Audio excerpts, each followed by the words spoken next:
Aisha Dua, and the panel moderator for today's session on creating safe and secure e-learning environments being organized by Cyberpeace Foundation.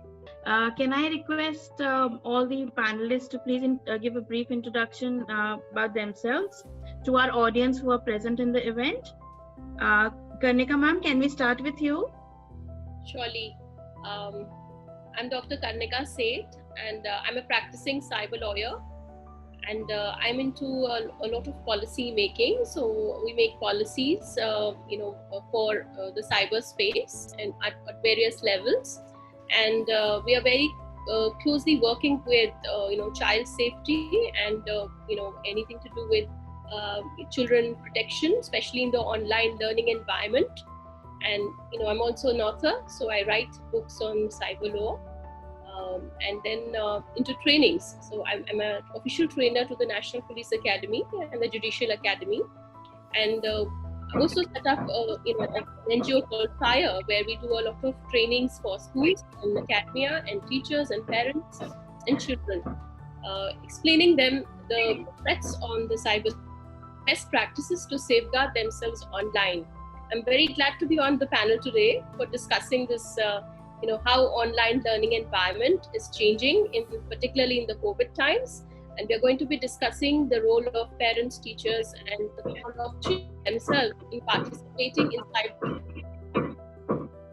safe learning online environment. Thank you. Great. Thank you so much, ma'am. It is an honor to have you with us in the panel. And let's hope for a fruitful discussion that the audience take away quite a bit of information from you. Thank you so much. May I request, I'm so sorry for the disturbance. May I request Malini ma'am to please introduce herself? Malini ma'am, you're on mute. Kindly unmute yourself. Yeah. So very good afternoon. Delighted to be a part of this panel. I'm an educationist. I head the Army Public School. I'm the principal of the school. And I've been in the teaching profession for over 30 years. So much has changed in these 120 days. So I'm here to talk about our experiences, the journey that it has been for the schools over these lockdown times. And I'm sure there's a lot that we all can contribute to each other. I'm a postgraduate of Delhi University. Chemistry is my subject, and I've moved on to education, and currently I'm working on a PhD thesis on artificial intelligence in assisting learning among students. I'm a part of the CBSE advisory board. I'm a part of the many other boards that are involved in making policy decisions. Currently, I'm the chairperson of the National Progressive Schools Conference, which is a body of eminent schools, a collection, a conference of 189 schools, leading public schools of Delhi. And the Army Public School that I head is also a part of a large chain of schools, 137 schools across the country. So there's a lot of diversity with which I work, and the environment brings in a lot of variety. And today I'm here to talk about our journey, the school's journey in this very challenging time, and how we've moved on and answered to the call of duty as teachers and educators. Thank you, and very happy to be a part of this discussion.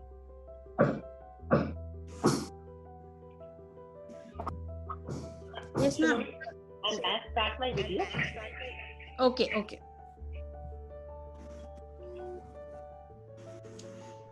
Thank you so much, Malini ma'am. We would now move on to Madhu ma'am. May I request you to please introduce yourself? Thank you, Moni. All my co-speakers and all dear colleagues who are participating in this 1 hour seminar, webinar, whatever you say. So just a brief introduction that as Malini, she belongs to the school education, I belong to higher education, but I have nothing to do what Karnika is doing, that is the law aspect of it. So no knowledge of that area. But of course, the education part, I relate myself to Malini. I did my master's in home science, then PhD from Jamia Millia Islamia in education technology, taught there, and then moved on to one of the largest open universities in the world, that is Indira Gandhi National Open University. Headed few divisions there, and then I decided to take a break from IGNOU for 3 years and join this international organization. This is Commonwealth Educational Media Center for Asia. This is our office is the Asia office, which is Commonwealth of Learning. We cater to the Commonwealth countries in Asia.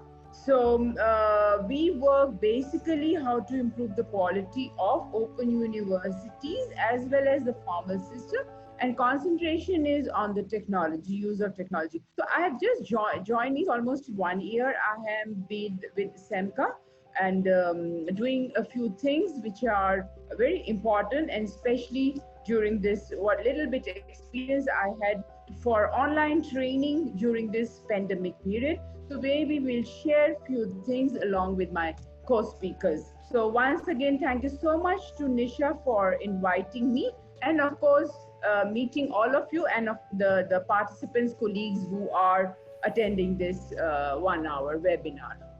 Thank you. Okay, thank you. Am I audible now?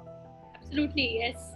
I'm so sorry for the disruption, and it's Murphy's Law, technology fails to when it should not. And so briefly introduce myself. Hello everyone, and I'm Nisha Dua, and the panel moderator for today's session, whose audio failed some time back.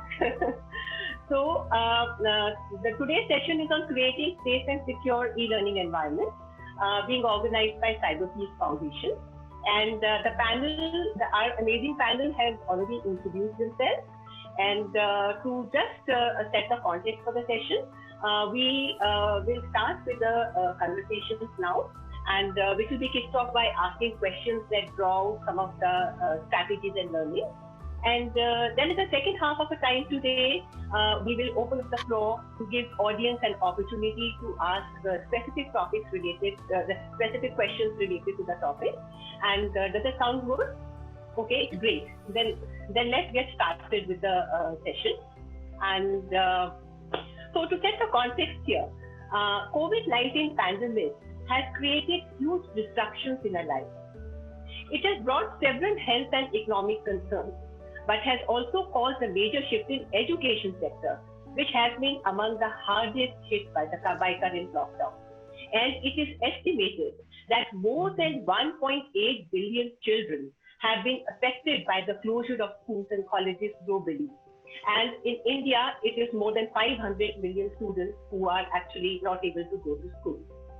But learning must never stop. Overnight, the schools and colleges were forced to transition to a new medium of online learning, which till then was only an experimental endeavor. Virtual learning is not the next best thing now, it is the now big thing now. Though online lessons have emerged as a go-to solution for education institutions, but the transition to a totally new format of learning must surely not have been easy for schools and colleges. So we are here to discuss how this transformation was made possible overnight. What were the challenges and learnings? And most important, what security measures need to be adopted to ensure the safety and privacy of student data going ahead? So the amazing panel will be sharing their insights about the virtual learning initiative. So since the panel has already introduced themselves, should we move on to the discussion, please? If it's fine? Yeah, absolutely. Okay. So Ms. Malini Narayanan, who's the chairperson of NPSC and also the principal of Army School, founder principal of Army School, Shankar Vihar. Ma'am, our compliments to all the school leaders and teachers who have responded so positively in this hour of crisis by donning new hats of digital educators. we at Cyberpeace Foundation send our compliments and congratulations to the school. As NPSC chairperson, kindly convey a gratitude to the school leaders and teachers.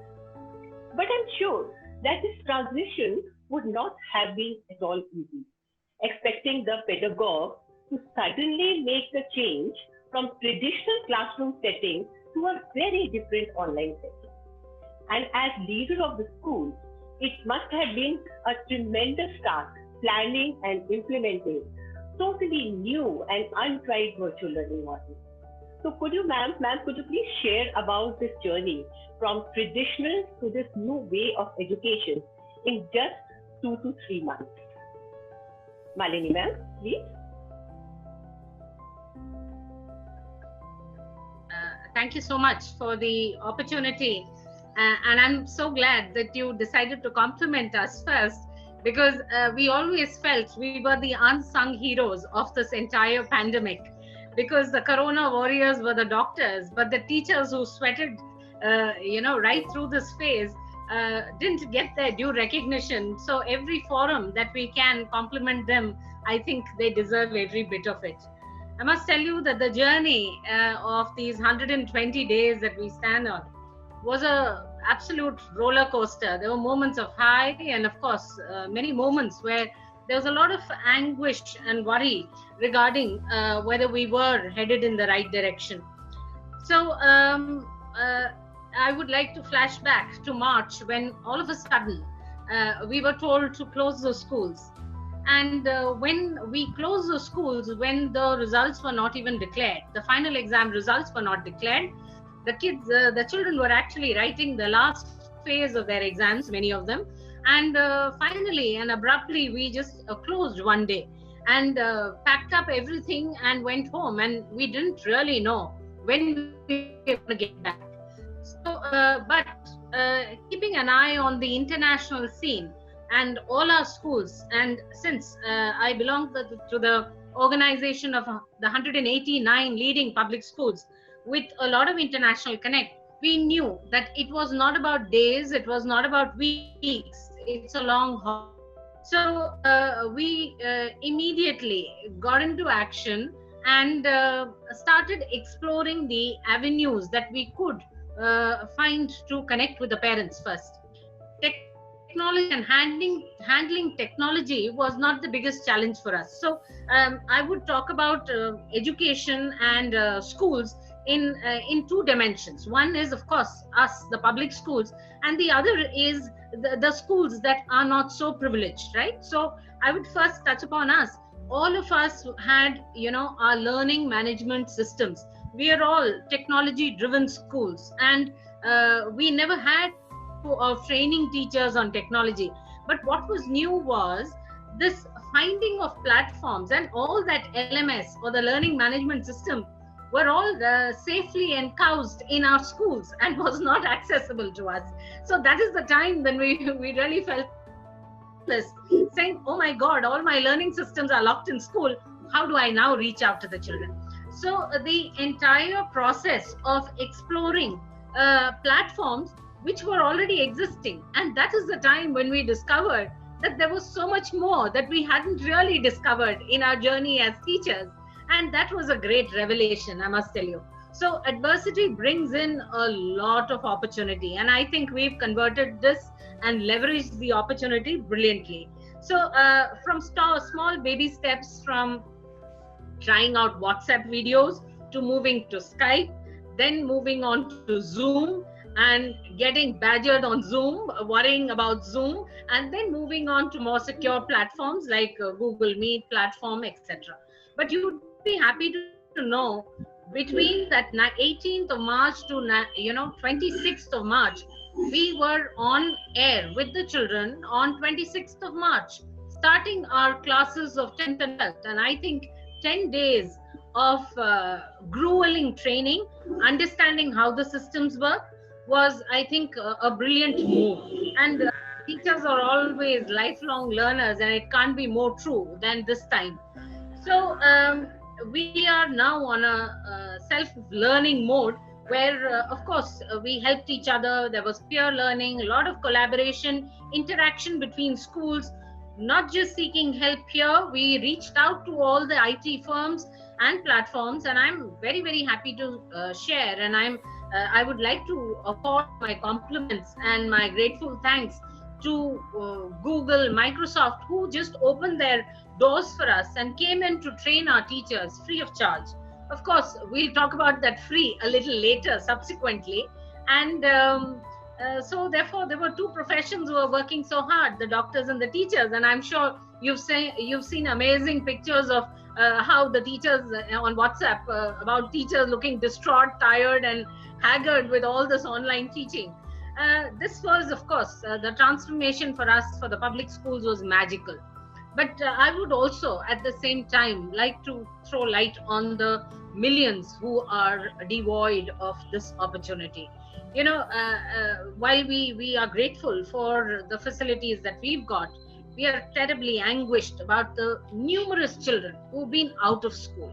And never before was this digital divide so gaping and so wide. And of course, now we are seriously worrying about the learning gaps that it would cause. 4 to 5 months of not accessing anybody who can teach you something new, a new skill being taught, and a revision of what has been done. I think that's our biggest anguish. So I think it's been a satisfactory journey for us, but there's a lot to be done, of course, and we all know that. Yeah, thank you, Nisha.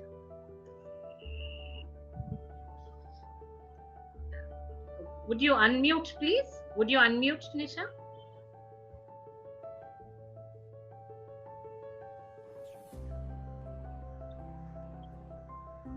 I think she has a problem with the audio in the device itself. Nisha ma'am, I would request you to remove your headphones. Disconnect your headphones and speak.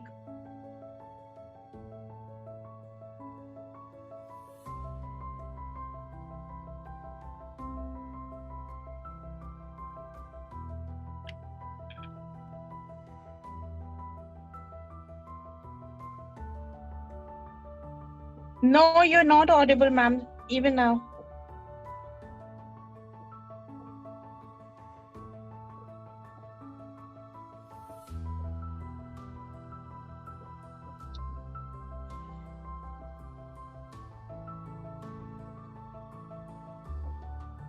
Okay, if the panelists allow, may I request to start the session, if it is okay with you, Karnika ma'am, Madhu ma'am, Malini ma'am? That's fine, that's fine. Yes. Yes. So let's just begin with the session. And Malini ma'am, maybe you can just take over. Our audience is already ready and they're here. I think Malini is...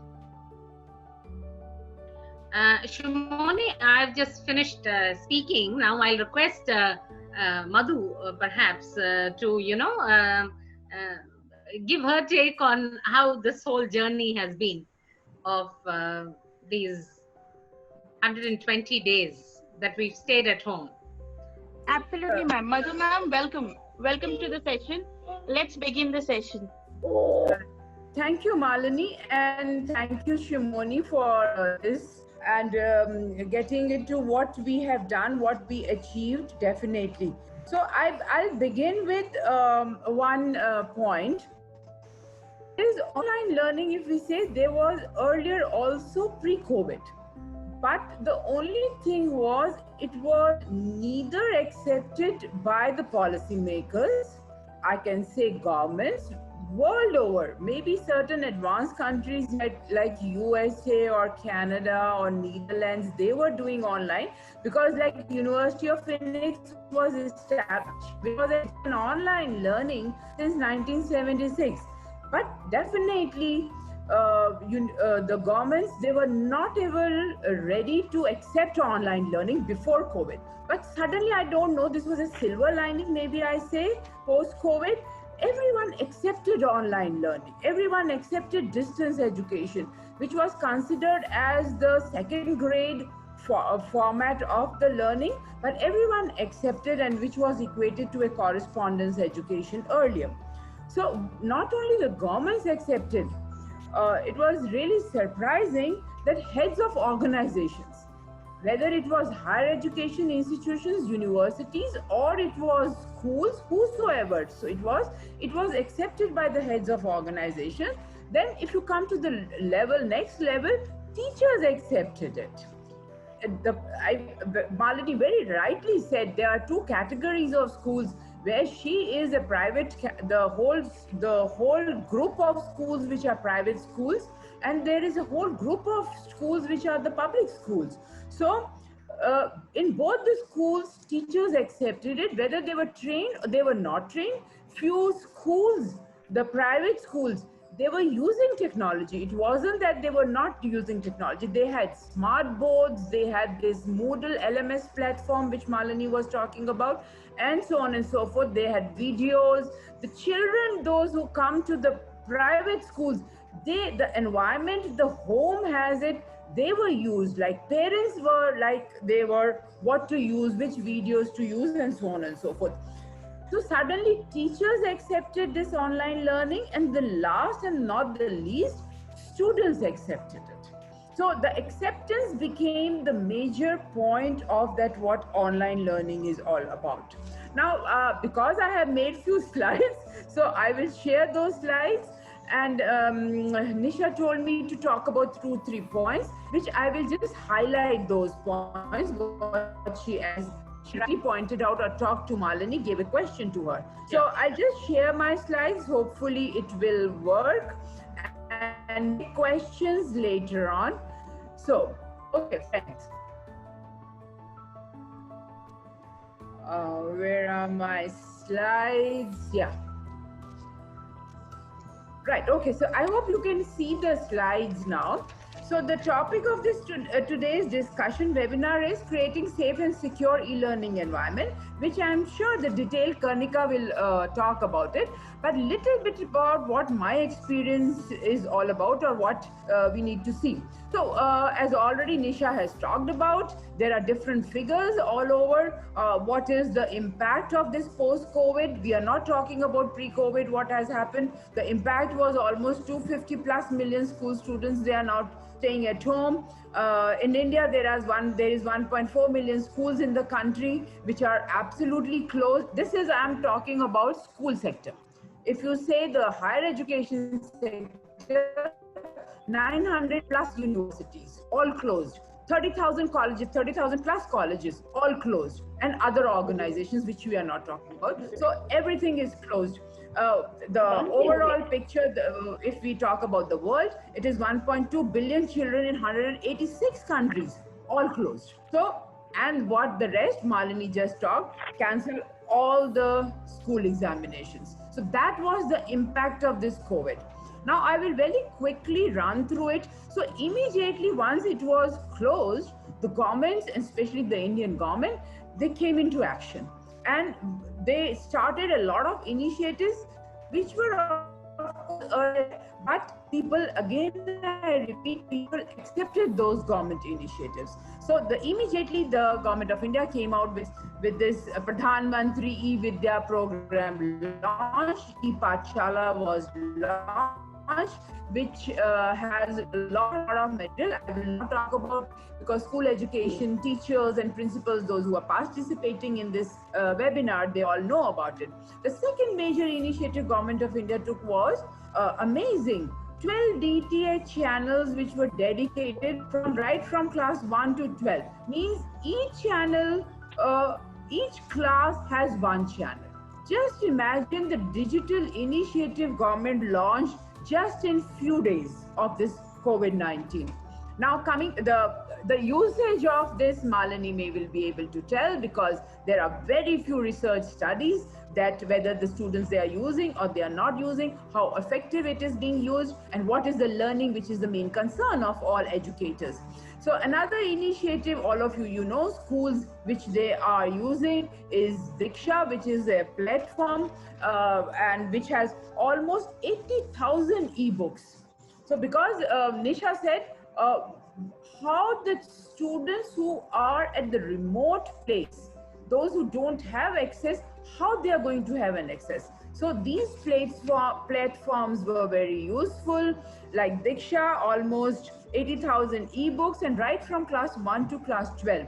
This is another very important NROER, National Repository of Open Education Resources, which NCERT had developed before post-COVID.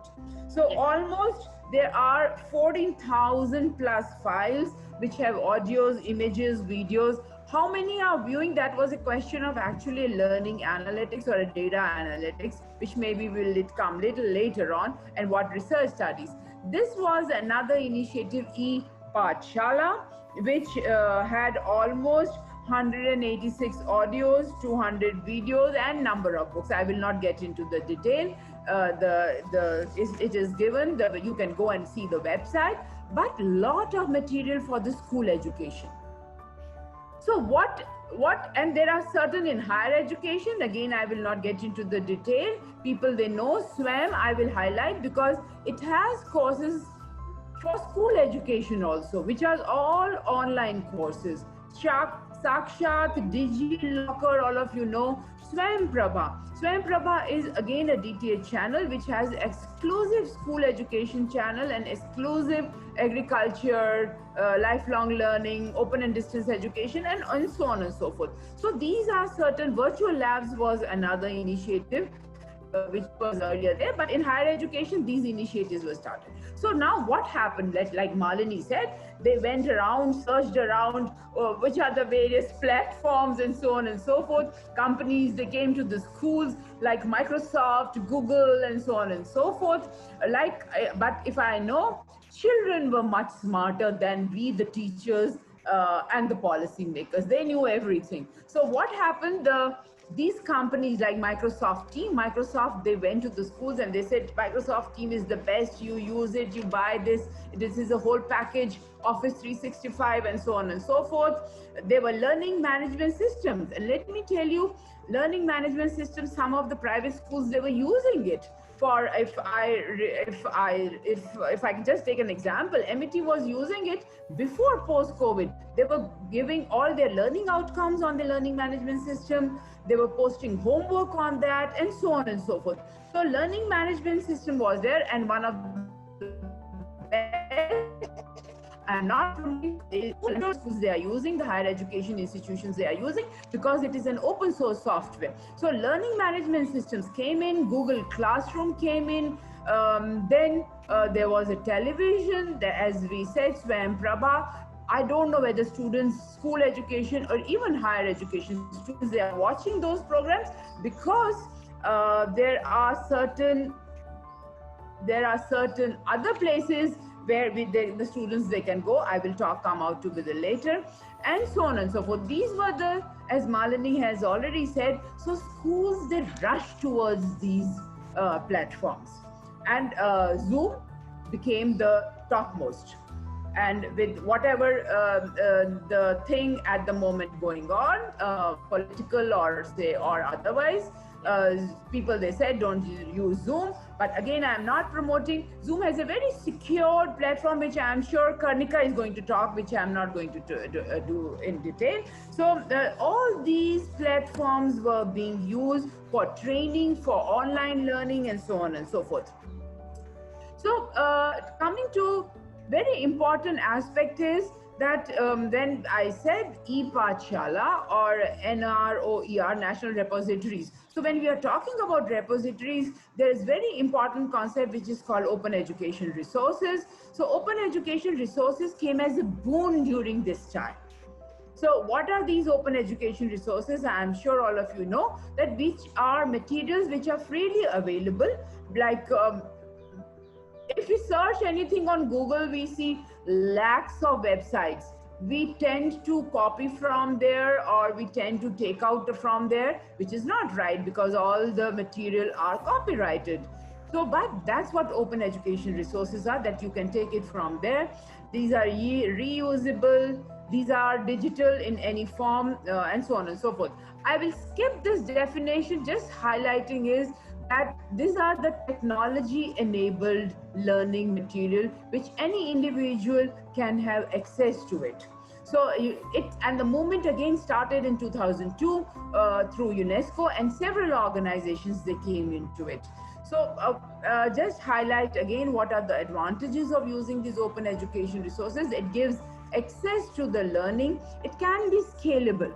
So if like for example, all NCERT books which are on NCERT website, they are under OER. There is a difference.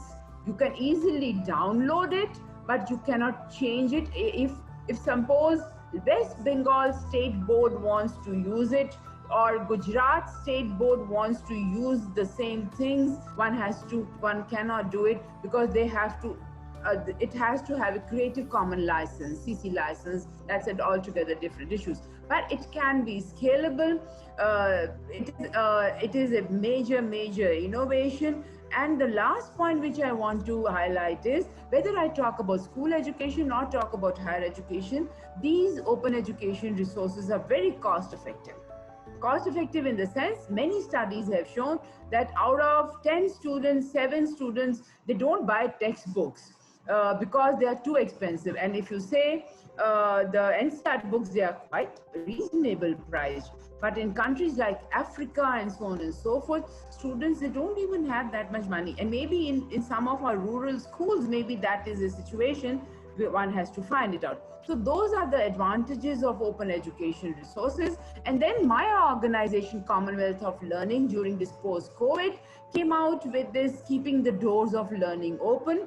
And we came out with the repository of all these things where these resources are available. You talk about videos, you talk about like Khan Academy is an open education resource. Many students, they go and talk about it. So, and another initiative, what we did, Commonwealth of Learning did, was OER for COVID support initiative. So all these things, the governments, they decided, organizations, international organizations, they started, UNESCO started. They have complete distance learning solutions. This is just a screenshot of their website. Several material are available on the UNESCO website. So basically what the point was, that the students as well as the teachers, they don't suffer because they're not going to the schools now at the moment. So all those resources were available. Then very important, the videos aspect of it. Malini said they started creating videos which were put up on WhatsApp, and the smart boards which was left behind in the schools, which had those videos, they could not be utilized, but they were very smart enough. And now Shah Rukh Khan is advertising for Byju's. And you see, if I see children around myself, I see children going and looking at these videos and these websites. Again, let me tell you, I'm not promoting anything.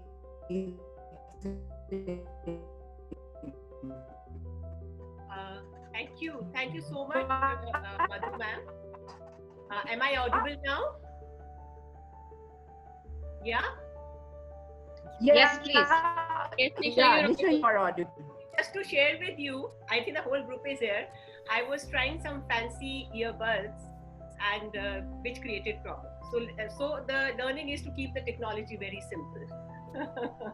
Okay, keep the doors of learning open. Madhu ma'am, you touched upon it, and it is so beautiful. I think this phrase of keep the doors of learning open, we will totally take away from Madhu ma'am's presentation. Ma'am, I hope your presentation was finished and I didn't disturb you in between, or There are 3-4 more slides, and I will just quickly run through it. So, ma'am, it's absolutely fine. We will wait for those. Yes, okay. Please go ahead. Okay. So, community radio, as Nisha told me, talk about community radio. Community radio basically is not being used these days for the school education or higher education, but Government of India has started saying that use community radio. Yesterday only, day before only, the government of Uttarakhand, government of Uttar Pradesh, all of them said that we will have a dedicated community radios where students will learn, all the courses will be put into audio programs and students they are going to learn, and which is going to reach the last mile. That is the basically issue of the community radio. And community radio were not so much popular, but now because of the internet bandwidth in the rural areas and so on and so forth, governments are deciding to go on to community radio. I will not talk much about it.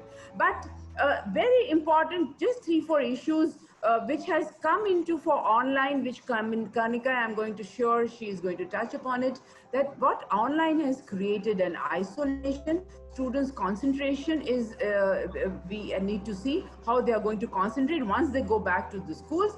Malini has already touched about the high and low achieving students. There will be a lot of gap between them. And of course, a fear among the students will be there. So I think I will just end here. Security issues, Kanika is going to touch upon it. Last is that already, I'm sure Malini knows about it, already NCERT and UNESCO has developed this booklet, just a 4-page flyer sort of a thing, or a booklet, whatever you call it, on safe online learning in types of COVID. If you see, NCERT and UNESCO has developed it. All schools must be taking care of it, because we need to have our students secure. We need to have our data secured. Very, very important aspect. With this, I end the presentation, and thank you so much. Thank you, Madhu ma'am. We applaud the policy makers and educators to make sure that learning must go on, and the learning divide does not get widened by the digital divide. And you just ended with that booklet by UNESCO. And I must share over here that yesterday was the social media day. And Cyber Peace has a vision of safeguarding and supporting student safety in the schools, while they are learning online and even otherwise. So we have launched e-Raksha competition just yesterday. That competition is open for the schools and colleges, and it's a very simple competition. The students and the teachers and it's for student teachers and the caregivers, and they just have to visualize and or they just have to think about, reflect what online safety means to them, or how they can be safe online, or they need to develop some kind of apps and some kind of posters depicting, how we can be safe online. So a very creative contest we launched yesterday for schools across India. This is e-Raksha 2020. e-Raksha 2019 was a huge success, where we got thousands and thousands of entries, which we actually found very difficult to manage. So creating awareness amongst the student, for keeping themselves safe and secure online is very, very important, especially in the times when the students are spending so much of time online also for e-learning. And coming to Kanika ma'am now, I'm sure she has a lot to share. Kanika ma'am, see, the schools did not have any time for transition, which actually happened overnight. So there were no SOPs or policy documents or any safety guidelines developed by the school. However, student data is very, very precious. So can you just share that how the student data can be misused, and what are the measures to protect the data and the personal information of students and teachers online? We also have to understand that this change was thrust upon the schools and they responded. However, if the guidance by experts like you can come along now, the schools can introduce those in their processes. Kanika ma'am. Thank you so much, Nisha. I think Malini ma'am and Madhu ma'am have just put the stage very, very clear, and their perspectives on this online e-learning and how the schools have grappled with this challenge and done so well is been put very, very eloquently, and I think very lucidly. So thank you for giving the entire perspective from your viewpoint. I totally agree with the way the schools have taken on this challenge and the way they have taken up the technology and adopted the various techniques that they're actually using today.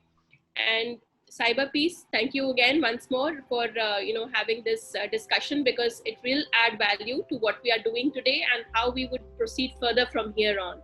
So I think when it comes to online e-learning platforms, the question posed was on data protection specifically and privacy. So in our country, you'll appreciate that privacy is a fundamental right. And so when we say privacy, not only does it include your right to share information about yourself, that is informational privacy, but also what is there in your gadgets.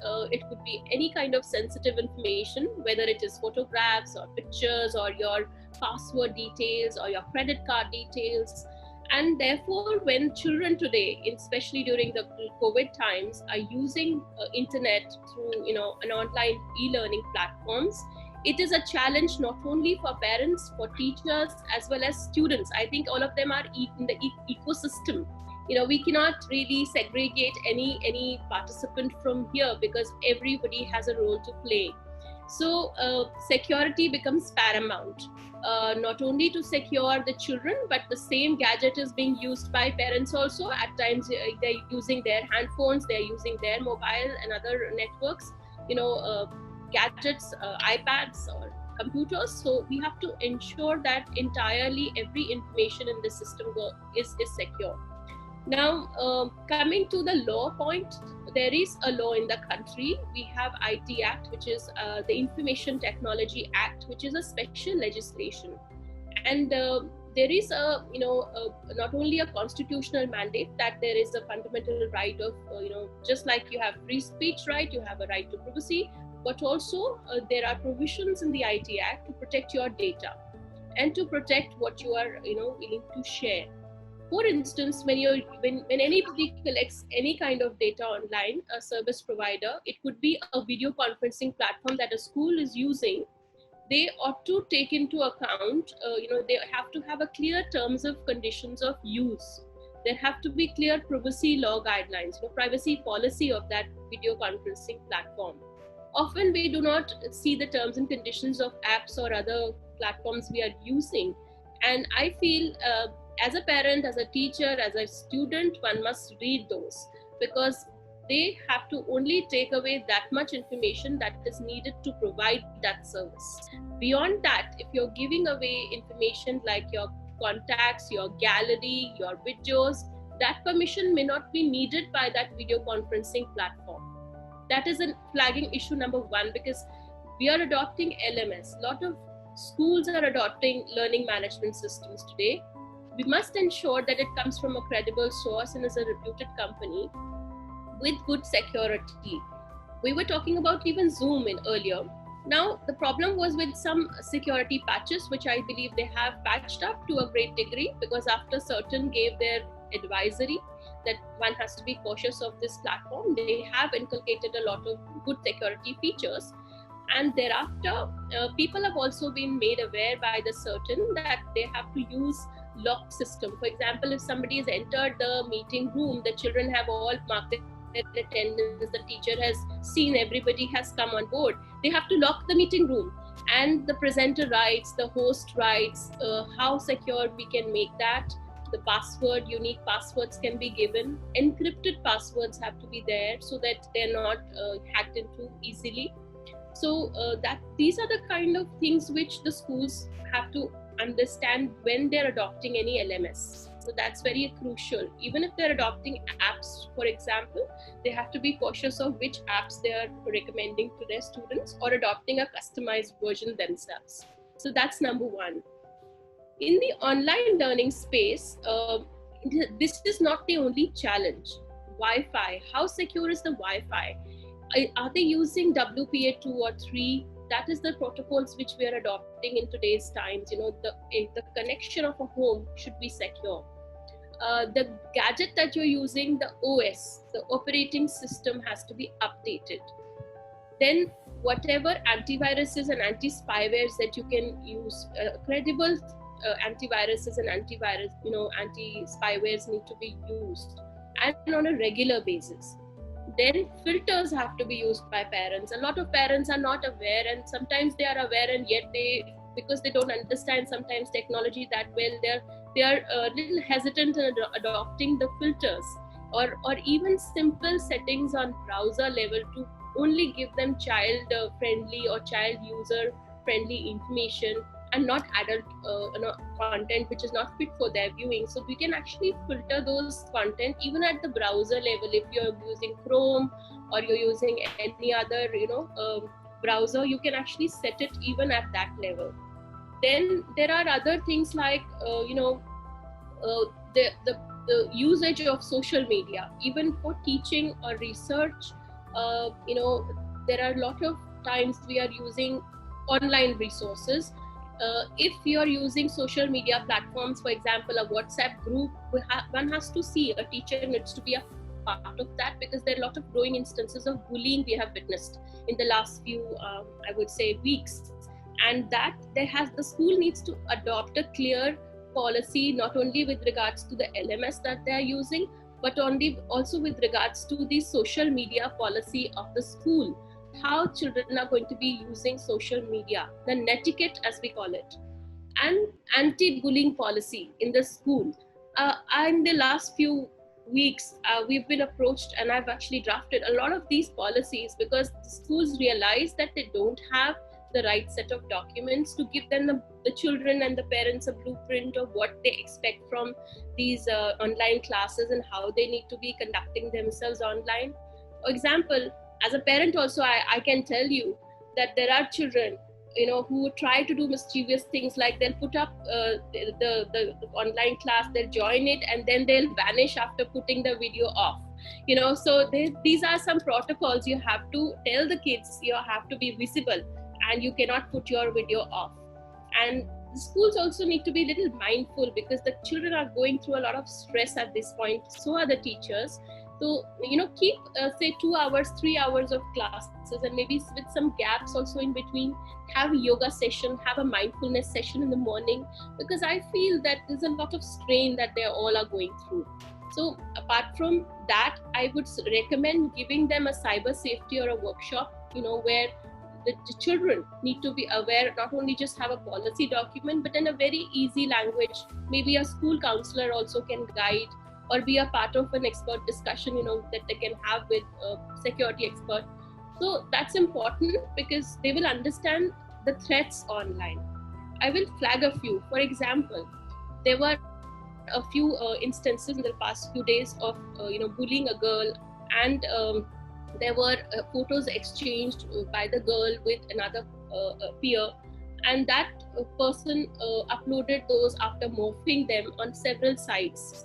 And the parent and the child was in a trauma, because when they realized this has happened, how to block it. Once there's a footprint like this, it's very difficult to get it out of the school internet. There is always a way, a place where it is stored. Even after deletion, you might have a fear of it's being repeated. So sextortion rackets are happening. The boy started bullying the girl, and blackmailing the girl. So these are real life examples I'm sharing with you. Apart from that, we have seen the boys' locker room case also come up in the last few weeks. So these are the things which we have to tell the children. They're not supposed to click certain selfies which are personal in nature, very personal, which you don't want others to see, and not to circulate any content like that to anybody, be it whoever the person is. So these are the tips which also need to come in a policy document from the school as a guideline.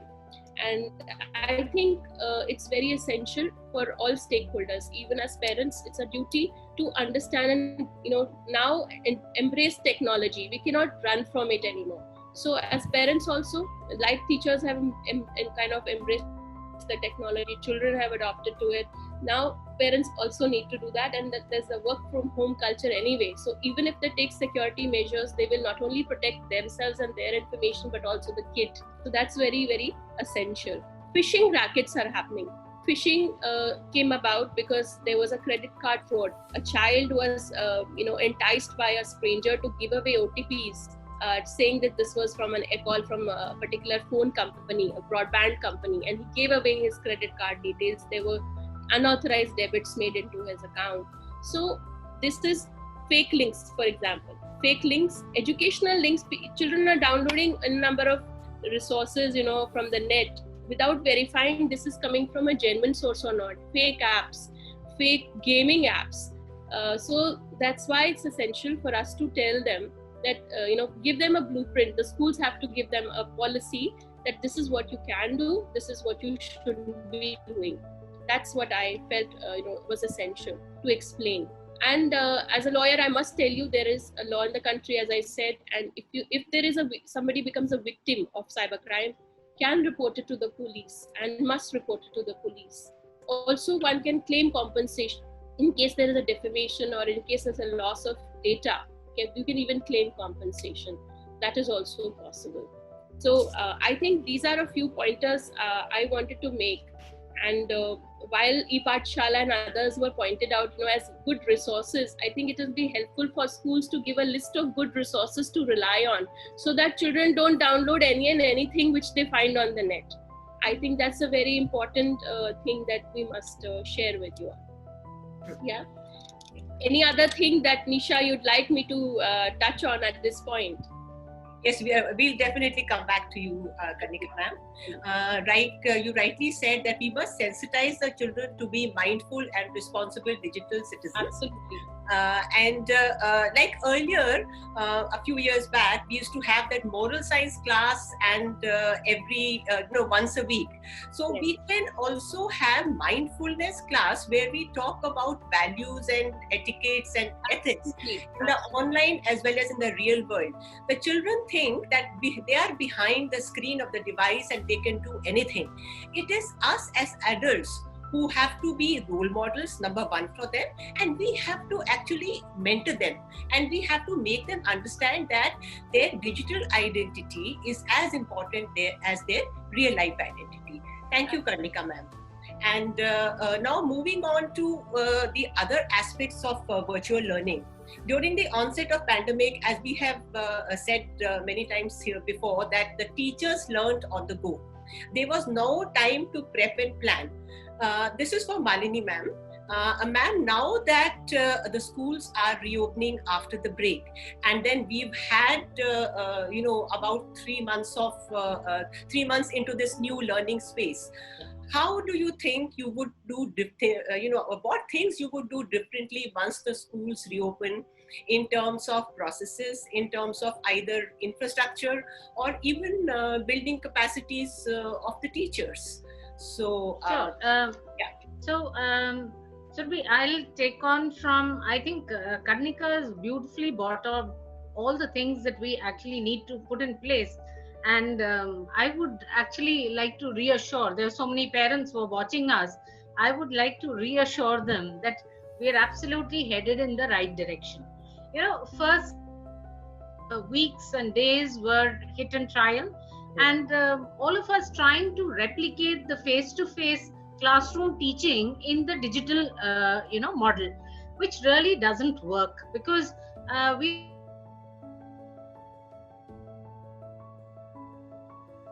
while you can physically ensure calling out names, doing other things in a classroom, in the digital platform, it's extremely difficult to hold the attention of the child and to keep him or her glued to the television or the laptop or the device that they're using. So therefore, first, we've created a separate timetable entirely. The whole school, the entire schooling community has created a new timetable. Timetabling is an issue in itself. We have around 100 teachers. To get them on board, creating a timetable is itself an issue. So here we had kept a few things in mind. One was, what is the kind of device that the child has?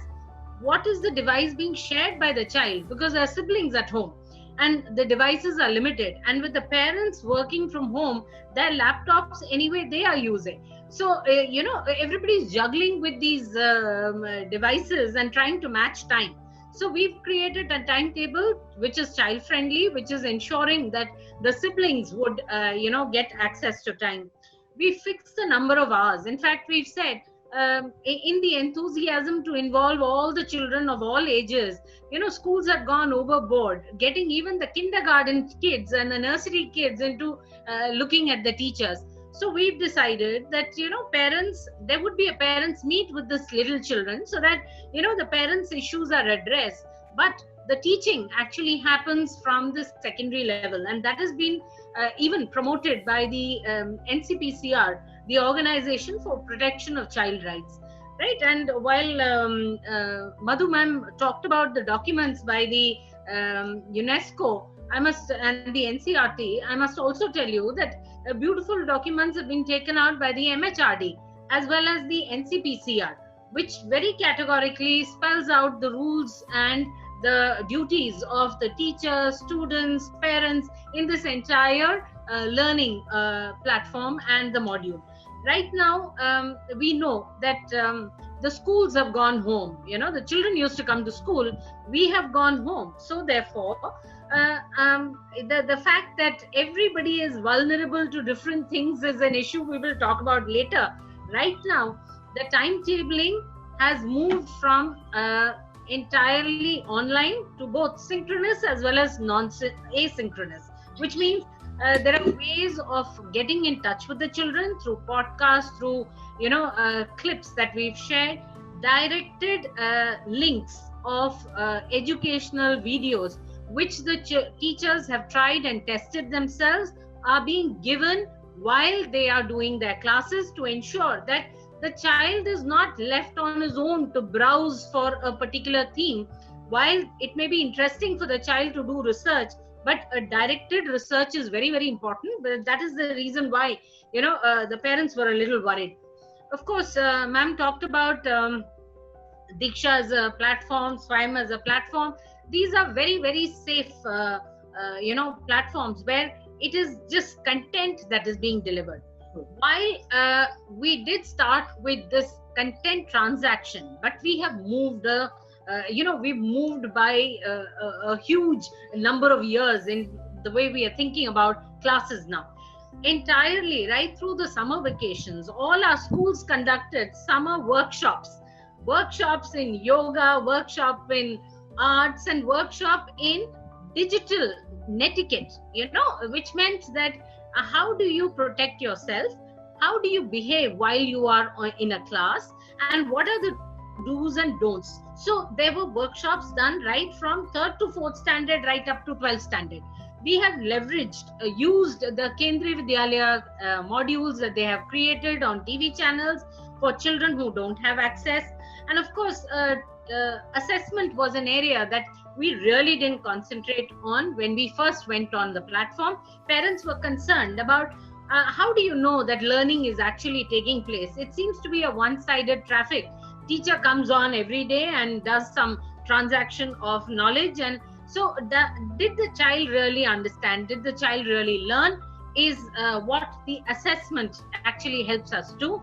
Getting a feedback, completing that feedback loop with formative assessment is what we are now moving on to, so that small portions are checked out. I have delivered a lecture, I have taught something, I want to know whether the child has learned, because that comes that actually emanates from the new NCERT paradigm shift on learning outcomes. The stress is now on the learning, not on the teaching. So therefore it's very important to understand that. So the cyber security policy that we were talking about, while schools had what are the things that the child is not permitted to do, but we never had such long hours of facing an online class ever before. So we have strengthened those, and we've actually sent out circulars to the parents saying, please sign and tell us whether you would be able to monitor. Do you have the firewalls at home? Put in your equipment so that the child does not move from allowed to the unallowed spaces, right? So I also wanted to tell our viewers that there have been specific mailing IDs from which the children now log in. So the entry of unknown people is not something that is happening now, because every child logs in with his ID, and the ID has his admission number or the roll number. Then we have attendance marked out after every class, so that the senior children who seem to take the classes lightly, whereas CBSE says there has to be 60 to 70% attendance in school, this is school moving virtually. So therefore, we've insisted on attendance and regularity. We've also ensured that our children come to class in uniform, which is also a sense of belonging. And we've done a lot of workshops with parents, face-to-face with parents, finding out what is the concern that they have, and how do we help and how do we work together as a team. We've apprised the children about the digital footprints. While we talk about the negative digital footprints and how it's going to impact, Mr. Rakshit Tandon, of course, Ms. Seth would know. Rakshit Tandon is known for his passion for training school teachers and school children. His connect with children is amazing. The moment he comes on, I would have 1,000 children log in to just listen to him. So we've had numerous workshops, not only with the children, with the parents. And the parents' queries was such a revelation to tell us that actually I take the help of my son to do this online transaction. So, while the parents are actually challenged, a lot many, the safety bit, if we bring in, I think that would be of great help. So that is more or less the brief of how we've tied things together. We brought in a lot more discipline, the discipline of the school, which kind of suddenly, strangely loosened up because of the digital platform that we were addressing each other in. We've tightened those, and that is what can ensure actually safe interaction between the teacher and the taught. Many times the children would log in with their fake IDs. They would say the devil's advocate or the Red Ranger or the Mercedes guy and all of that. So all that kind of stopped now, because we've now really tagged every single child, and we've encouraged them. We've told them that it is essential that you be here like you are in class, because there is no other relationship that can build between the teacher and the taught except for mutual respect. So therefore, whether it is teacher harassment, that is also an aspect that Ms. Seth would know. Teacher bullying became a big thing, and teachers used to come back in tears because they felt so humiliated when a child took off from in a different angle. So therefore, all those are closing in, tightening, because we've involved the parents, we are connecting with the children, we are having a lot of socio-psycho lectures being done with them, telling them that you are not out of school. It's just that we are reaching out to you. And this personal connect with the teacher is so important for you. Content you can find anywhere, but a mentor is hard to find. And a mentor who's concerned about your progress in life, is involved in your life, is the most difficult thing. And the guru has to be respected for what she or he is doing. And of course, the other concerns, I'm sure Nisha in the next round will take it up. Yes? Nisha, I'd like to just make a comment.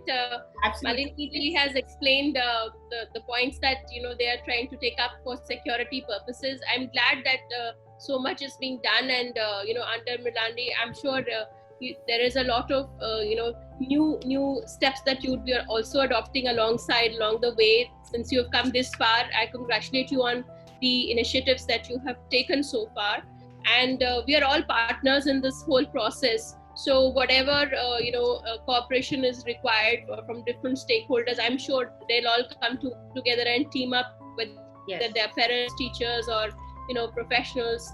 They're all trying to do their best. And you mentioned Rakshit is a colleague, and yesterday I was his guest expert. He's conducting this Gurgaon cyber police the training for the young kids across India. These sessions are ongoing, and yesterday I was the expert there talking to all his children, and it was hosted by the Gurgaon police and Rakshit himself. So I'm glad we are all part of the same fraternity. We do the same things. So I'm glad that he's a connect as well. And as regards, the the point of netiquette which I wanted to emphasize here was that, during my PhD, when I was looking at online child protection specifically, I realized that we have to look at child participation. I want to emphasize that. Why? Because I have read the Convention on the Rights of the Child, and I realized that in India specifically, where parent dominance and parent control is paramount, there are countries like across Sweden, for example, where the violence against children has been completely banned, especially beating of children or violence at home. I want to stress on this because parents, they are also struggling with stress at this point, and today's viewers are parents mainly, so I'm stressing on this point again. We need to be very, very patient with the children. We can't expect them to behave the way we behave or we understand the world. So there will be tantrums, there will be dramas, and there will be, I don't want to study today, or I don't want to get up. But as parents and as teachers, I know we are all trying to be patient with them. But it's important that the parents specifically keep their patience, because they're not used to having children here all the time at home. Absolutely. So that should be very, very we have to be careful on that account. That's all I wanted to emphasize, that I've realized that the mindset of the kid is essential, to be understood, and their participation in understanding and giving them an empathetic hearing of what they are going through and how they want things to be, give them a voice is important. Hear them out is important. Yeah. Thank you so much, Karnika ma'am. And it's so heartening to know that everybody, whether it is policymakers or organizations or educators, everybody is on the same page. And education in India has taken a leap by many, many years in these few weeks. Now, coming to another aspect of it, because, seeing the current situation on the ground, earlier the government had said the schools would open by 30th July, but now we don't know when they will open. And if at all do they open, then the old normal will not be the normal. The new normal will be followed, which is actually social distancing. So even in the schools, social distancing would have to be followed, where some kids come some day and the others stay back home, so that the class is not full of 30 or 40 children.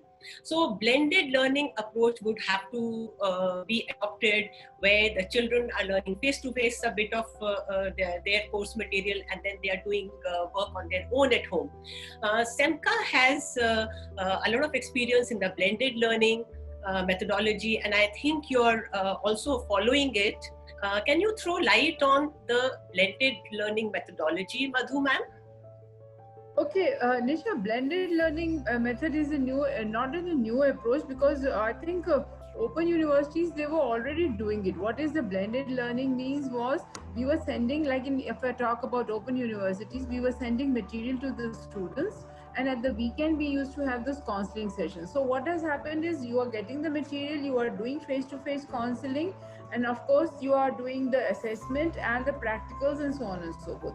So blending is not only one thing, that you blend the technology aspect, that is the face-to-face and online. It is not only that, it is a blending of the learning theory, blending of the media, blending of the mode. So that is very important point of it. So I don't know how the schools now will do it, because blending is if you say, you said, the schools will have staggered timings, schools will have staggered students, so one has to take a decision. So then the policymakers, the schools like CBA or NDAC or Gurgaon Public School Forum, and all of them, they have to take a decision and how they have to go about it. So some portion maybe what we a definition of thermodynamics or a definition of a gravity, or what she's Malini is a expert on chemistry, so organic chemistry or whatever it is. Knowledge aspect can be done through online mode or through let's say various media or things like that.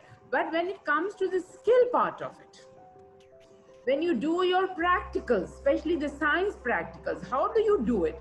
There are virtual labs these days. So for till the time we all create those virtual labs. At this moment, like if you see in the schools, chemistry has those practicals, physics has, biology has, and so on and so forth. So unless and until students will say to come to the lab, that is in a school, in a brick and mortar school practical room, how to do it. So that's a blend of a thing. So you learn those concepts online, and then you come for a certain time of a period to the school or certain day or a certain, and then you do the skill learning. So a very simple example, if I say, and I always give it, that I watch those shows, cooking shows. So what you are doing, you are learning how to cook a dish, how to bake a cake. So when you go to your kitchen, so you are doing the skill part of it. So maybe at the first time you are not learning, or you don't get that good quality cake with that good crust and inside also soft and so on and so forth. But the practice will make you a little perfect. So skill thing has to be done when you go back to your school or things like that. So that's what the blend is. Now, second very important point is that teachers, as teachers, all of us, we all are teachers, we need to learn how to integrate the technology. Which media, which method you have to integrate it, that's very, very important.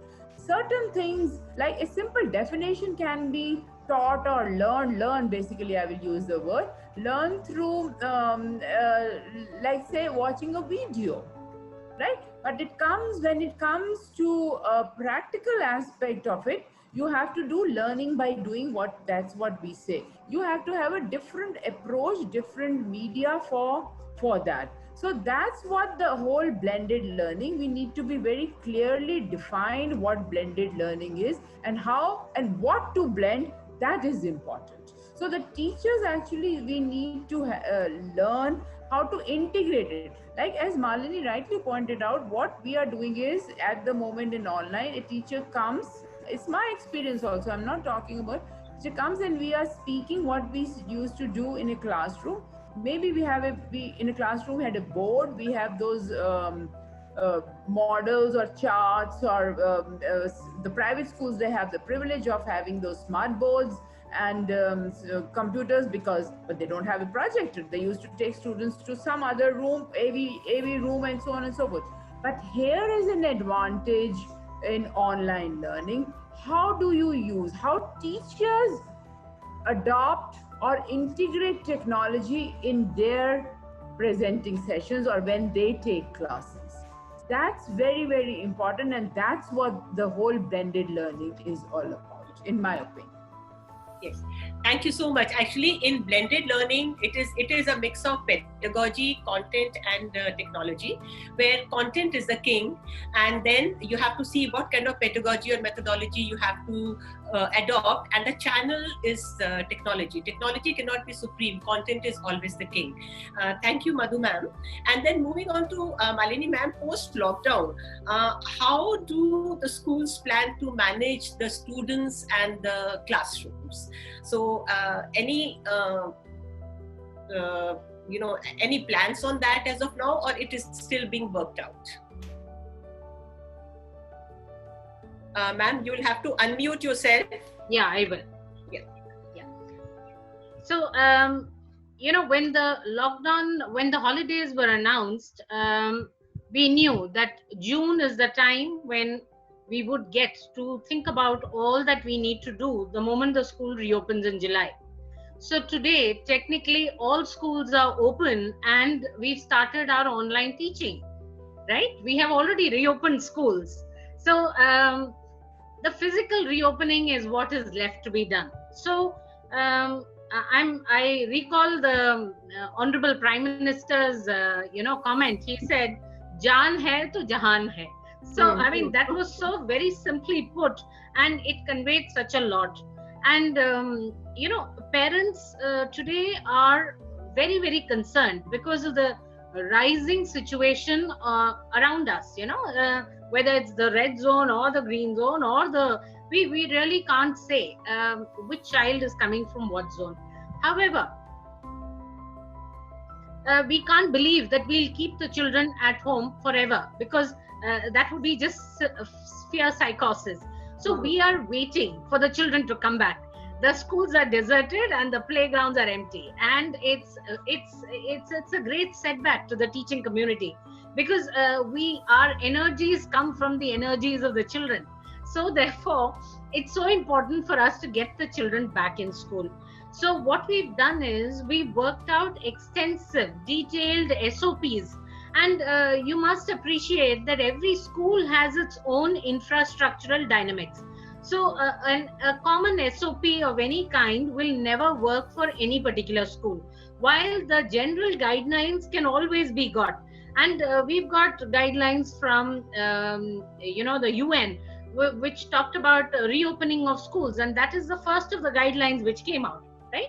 MHRD is working out on its guidelines. So we have school-wise, we worked out our SOPs. We've shared SOPs among schools in case there are things that other people have thought of. So whether it's SOP for arrival of the students, how does the child enter, SOPs for transport, dispersal, and the number of children who will be allowed to come into a school on a particular day, what are the levels that would come in first, and subsequently how do we phase them out. Then we have prepared our schools for sanitation equipment, for materials which will last us for at least 6 months.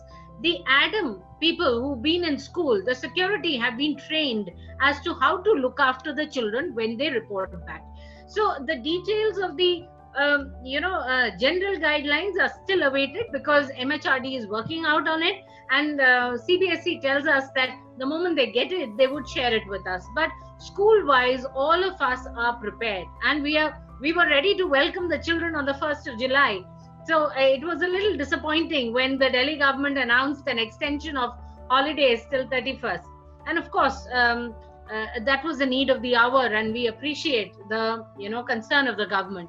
So preparedness is 100%. Now, our only worry is the infrastructural preparedness for continuing digital teaching, because all this while the goodwill of all the open sources that were available to us free during the lockdown period, be it Microsoft Teams or Google or any other WebEx platforms, now the moment the lockdown lifts, they're going to look at school for charging the schools. The LMSs are going to be expensive.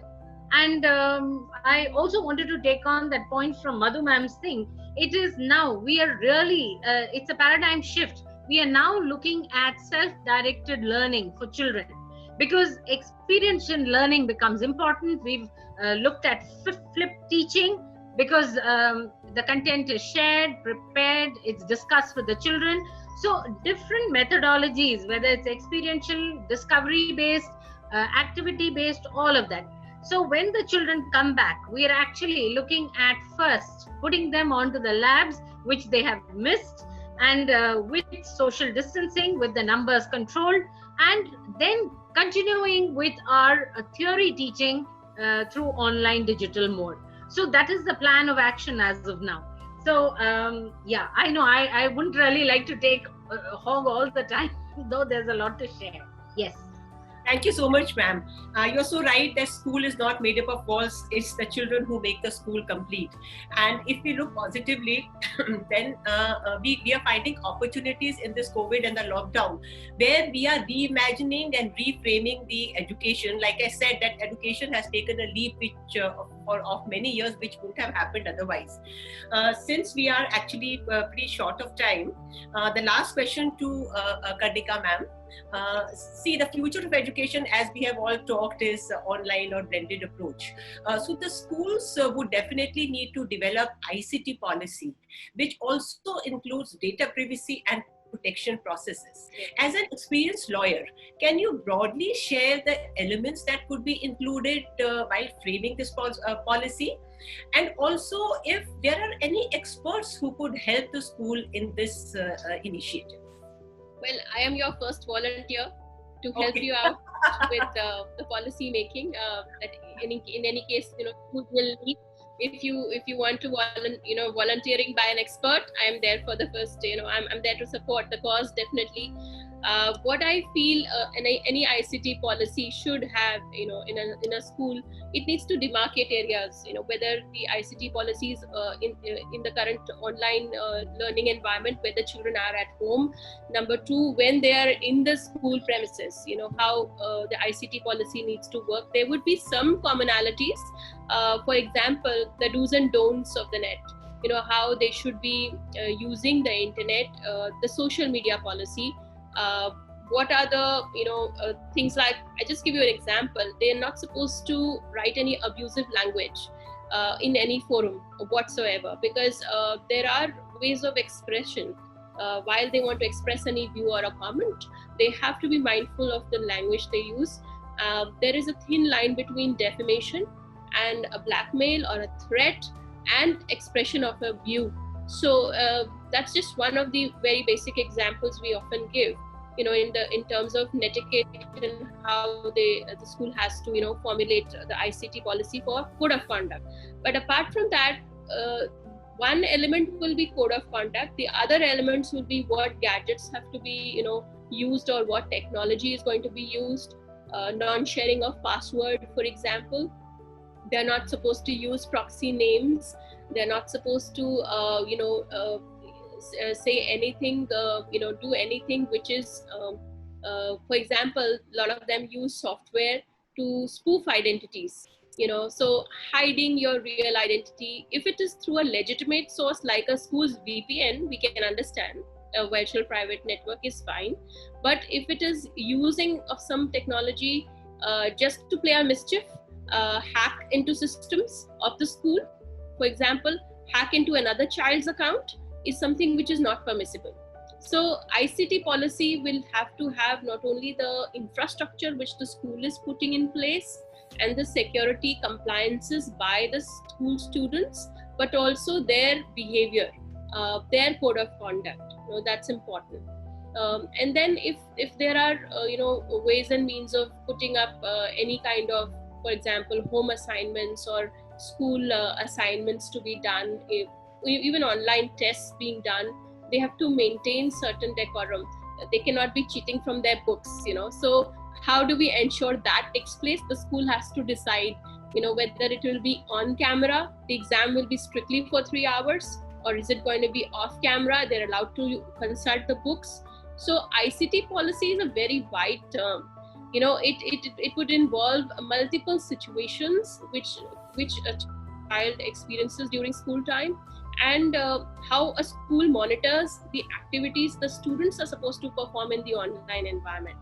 So all the things like these would go into an ICT policy, and the data, what is the school collecting, for example, registration data.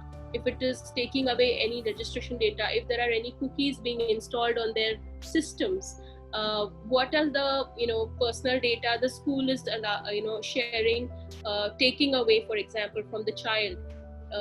Is it taking the access to their contacts also? Is the platform really authorized to do that? Why should the school need it? There are n number of things. I can actually go on. The list will go on, Nisha. There is really no shortcut. There is really an exhaustive list of 70 to 80 points which go into it. So I've just culled out very few basic ones. But by and large, if I start listing out, the retention is another example, how long the school can retain data, and if there is a error on the school's part to maintain data, it should be the child should be able to update the data.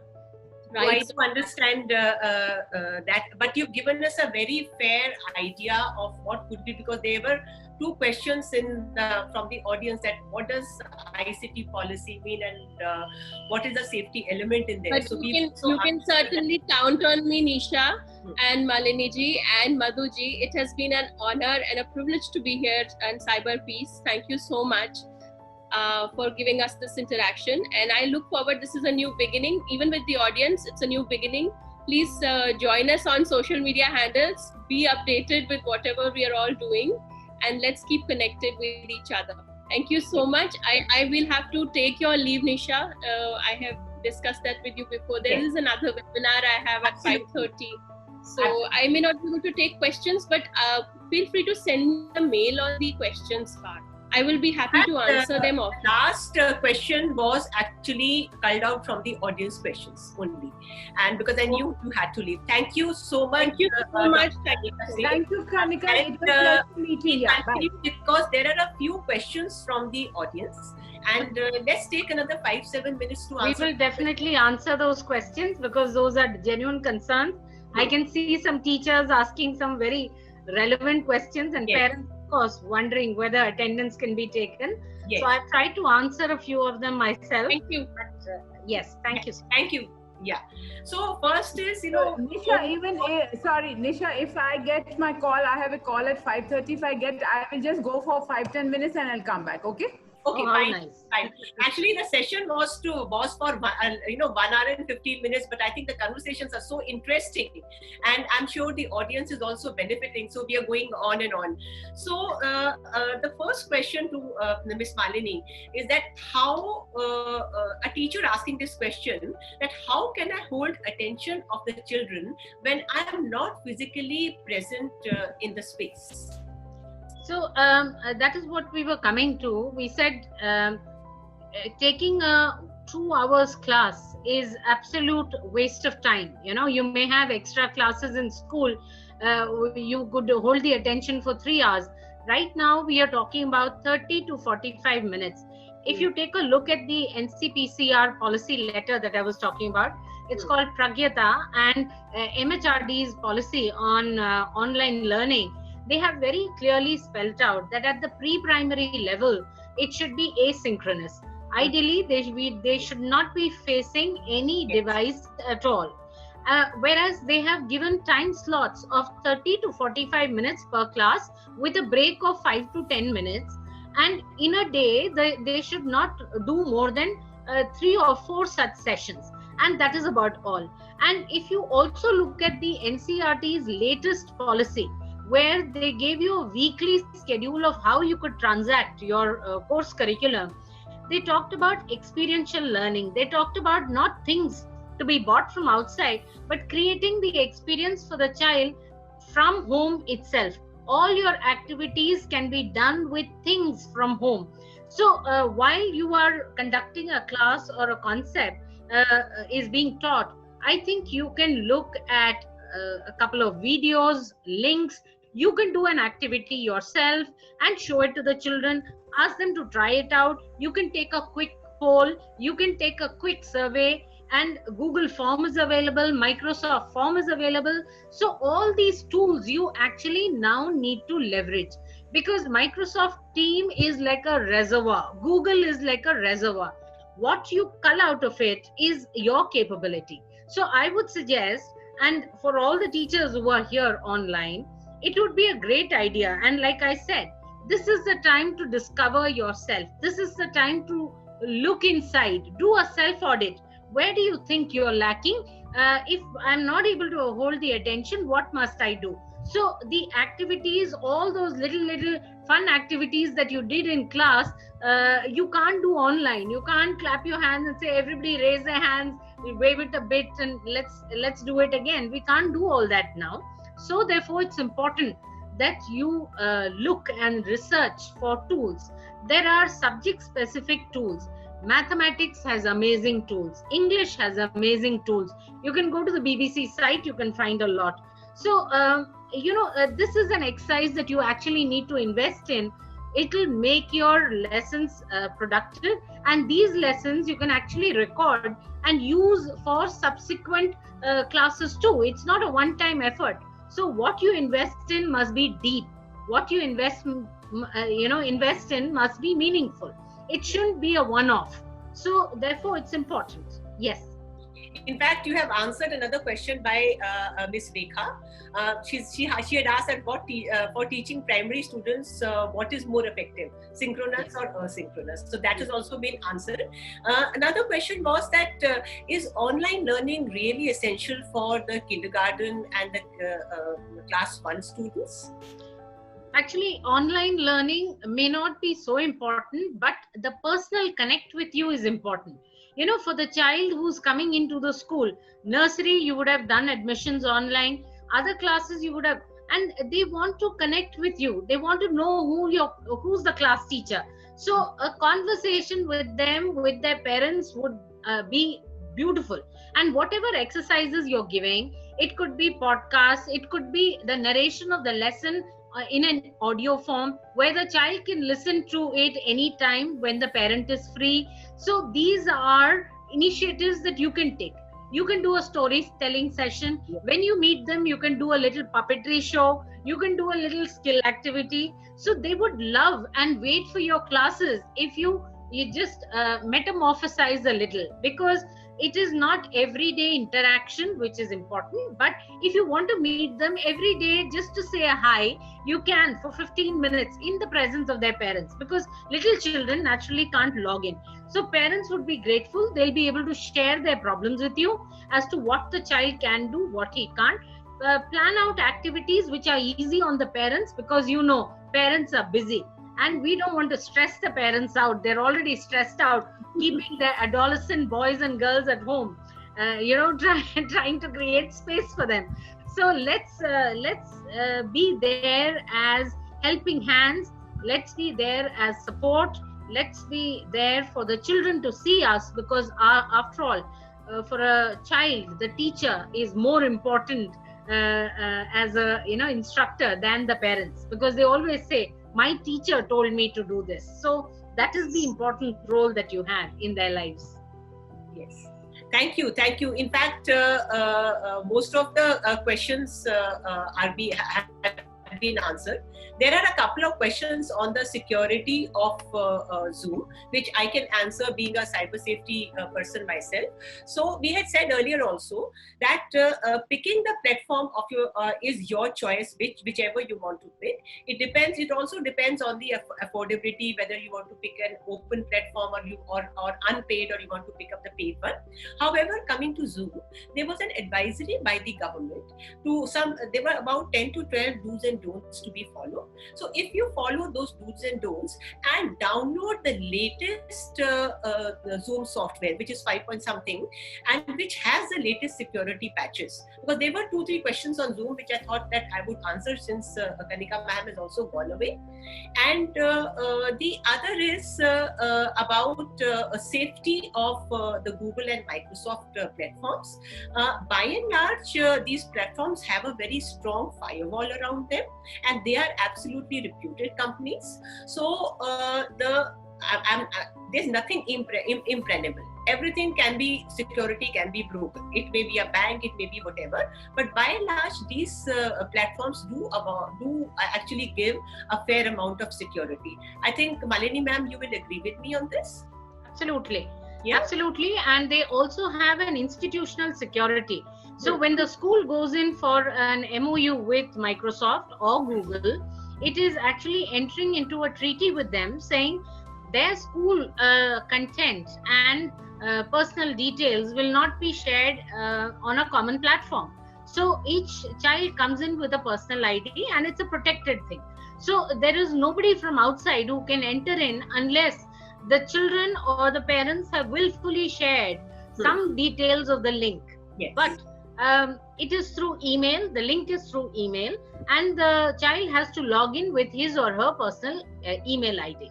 So far we haven't had any problems, and these are companies that are world renowned. So they will not stake security and issues on their reputation. Absolutely. Then I also want to add that Cyber Peace Foundation actually conducts sessions for school, in fact the entire ecosystem, from the school students to educators to caregivers to policymakers, and also the lawmakers. Because a child's safety is not only the responsibility of a parent or of the school; it is the entire community, the entire ecosystem which has the responsibility of the safety of the child, whether it is face-to-face or it is online. And we can be reached out at Cyber Peace Foundation for conducting these sessions. We also develop short video capsules and we develop content. And now I encourage the teachers who are a part of this session to join the eRaksha initiative. It is www.eraksha.net. It's a fantastic contest and very creative, and it actually helps to raise awareness and sensitize the students, the teachers and the caregivers on how to be safe and secure online. And it's not a run-of-the-mill you create a poster, you can create a video, you can create an app. Like ma'am, you were talking about AI, you're doing your doctorate in AI on child safety. So yes, that's also a part of it, creating short AI programs about the safety and security. So do go and log on to this contest and apply, and we'll be glad to have you there. And I think, Malini ma'am, anything else from you? No, I just wanted to assure the parents that the schools will continue to do the good work that they have been. So we do need to understand that after the initial euphoria, a lot of parents had a few concerns about the quality, teachers, and comments on that. We are vulnerable from both sides. While you come, we come to your homes are visible to us. Similarly, we are visible to you in all forms. So I think a little bit of patience, a little bit of understanding will really help, because at this time, you and us, are going to be working as a team, because we have a common mission. At the center is the child. So let us not, walk opposite paths. The child will feel abandoned. This is the time to come together. This is the time to actually, show the solidarity for the teaching community, rather than, find faults. Because schools have always stepped in adversity, and we've, I think, answered your call. So therefore, it is a time to work together. So let's be partners in this learning journey for you. Absolutely. That's absolutely, you said it, ma'am. Absolutely. And I'm sorry for the audience that we actually took longer time than we should have taken. In fact, we've exceeded by about half an hour. But I think the conversations were so interesting and were so informative that I'm sure each one of our audience is walking away with a big value add. So ending the session now, we thank the panelists for their valuable contribution to the discussion. And I'm sure these would have added so much of understanding and value to the participating schools and colleges. Thank you everyone for being a part of this crucial and informative session. Go to www.eraksha.net and log on to the contest. And signing off from Nisha Dua from Cyber Peace Foundation. Goodbye and stay safe. Thank you. Thank you so much. Thank you.